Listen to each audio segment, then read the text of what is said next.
ඔයා කරලා තියෙන්නේ? ඇයි අප්පච්චි? මං කිව් දෙයක් කරලා තියෙන්නේ. වැඩක් බාර දුන්නා නම් ඒ වැඩේ හරියට කරන්න කරගන්නවා. කිසිම දෙයක් කරගන්න බෑ තනියම වැඩක්. පොඩි වැඩක් කරගන්න බැලුව කොහොමද සම් ලොකු වැඩක් කරන්නේ? කිසිම දෙයක් කරගන්න බෑ කාලා කන්නේ.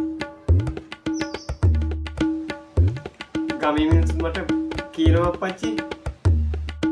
මොනවද ගමේ මිනිස්සු කියන්නේ? නෑ අප්පච්චි ගමේ කට්ටිය හැම වෙලාවෙම මට කියන්නේ මම අප්පච්චි වගේමයිලු. No, no, no, no.